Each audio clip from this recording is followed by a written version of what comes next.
ডিব্ৰুগড় বিশ্ববিদ্যালয়ৰ যুৱ মহোৎসৱ উদুলি মুদুলি নামটিৰ পিয়লি ফুকন মহাবিদ্যালয়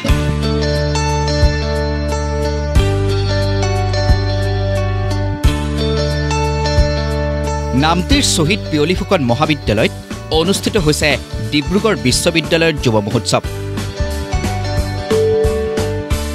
এইবাৰ মুঠ 58খন মহাবিদ্যালয়ৰ 1400ৰো অধিক ছাত্ৰ ছাত্ৰীয়ে অংশগ্ৰহণ কৰিছে এই যুৱ মহোৎসৱত তৰ্ক সাহিত্য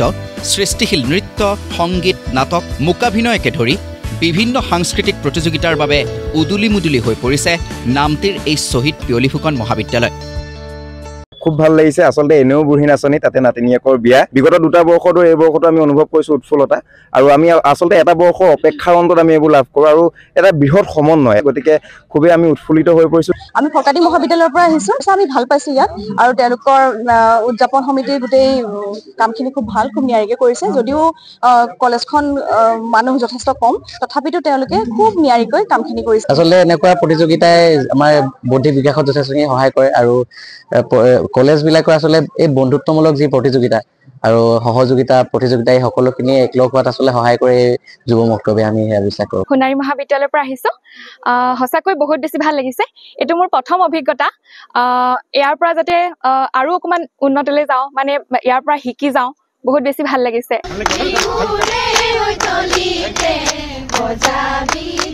অকল অংশগ্ৰহণকাৰী ছাত্ৰ ছাত্ৰী নহয় যুৱ মহোৎসৱখন অনুষ্ঠিত হোৱা স্থানীয় নামটিবাসী সকলো আনন্দিত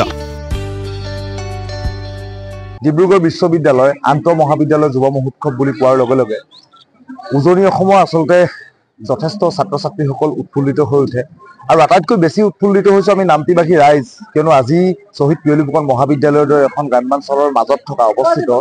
মহাবিদ্যালয়খন যে আজি ডিব্ৰুগড় বিশ্ববিদ্যালয় আন্তঃ মহাবিদ্যালয় যুৱ মহোৎসৱৰ দৰে এটা গুৰুত্বপূৰ্ণ অনুষ্ঠান যে আয়োজন কৰিবলৈ পাইছো সেয়ে আমি অত্যন্ত সুখী উল্লেখ্য 20 জানুৱাৰীতে মুকলি কৰা হয় প্ৰতিনিধি শিবিৰ 21 জানুৱাৰীত আনুষ্ঠানিকভাৱে যুৱ মহোৎসৱ মুকলি কৰে ডিব্ৰুগড় বিশ্ববিদ্যালয়ৰ উপাচাৰ্য ডক্টৰ জিতেন হাজৰিকাই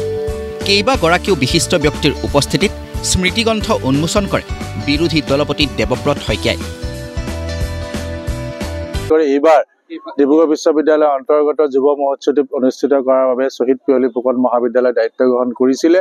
ইতিমধ্যে ডিব্ৰুগড় বিশ্ববিদ্যালয়ৰ অন্তৰ্গত 57খন মহাবিদ্যালয়ে যোগদান কৰিছে প্ৰায় 1100 ছাত্ৰ ছাত্ৰী আহি পেলাই আজি এই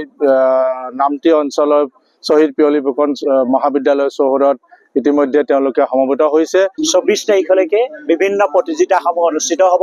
আৰু মই এই আপোনালোকৰ যোগেদি এটাই আহ্বান জনাম আমাৰ ছাত্ৰ ছাত্ৰীসকলে সকলোৱে যাতে সহযোগিতাৰ মনোভাৱেৰে প্ৰতিযোগিতাৰ মনোভাৱেৰে নহয় সহযোগিতাৰ মনোভাৱেৰে এই প্ৰতিযোগিতাখিনিত অংশগ্ৰহণ কৰি নিয়ম শৃংখলা মানি গোটেই অনুষ্ঠানটো সুন্দৰভাৱে সফল কৰি তোলে